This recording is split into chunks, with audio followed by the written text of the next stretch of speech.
The message notification lit up my phone screen just after midnight. A single unread voicemail. The number was blocked, but I wasn't thinking about that.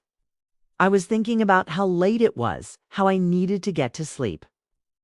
I almost deleted it without listening, but something made me hesitate. My finger hovered over the trash icon, then moved to press play. A crackle of static, then a voice that sent a shiver down my spine.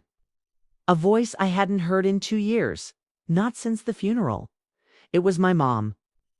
The words were quiet, almost a whisper, but they were crystal clear. "I'm coming home." That was it. The message ended. My heart hammered against my ribs. I played it again and again, trying to convince myself it was a prank, a cruel joke. But there was no mistaking it. It was her voice, her intonation, the little sigh she always did before speaking. My mom died 2 years ago. We buried her.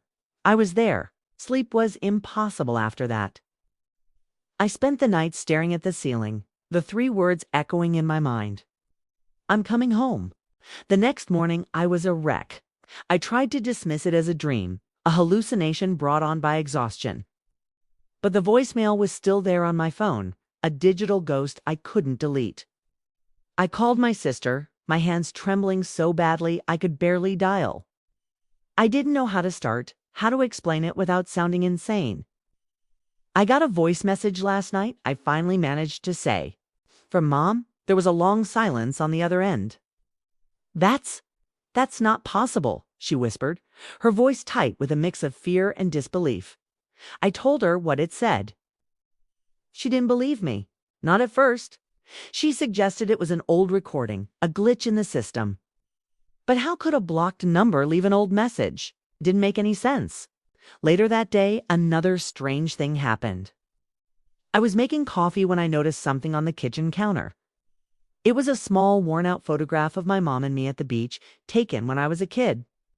I kept that photo in a box in the attic, filled with old memorabilia. I hadn't opened that box in years. How did it get here? I started to feel a cold dread creeping into every corner of my house, of my mind. That night, I sat in the living room, lights on, clutching my phone. I jumped at every creak of the floorboards, every rustle of leaves outside the window. Then, just after midnight, the doorbell rang. Single, sharp chime that echoed through the silent house. My blood ran cold. I wasn't expecting anyone.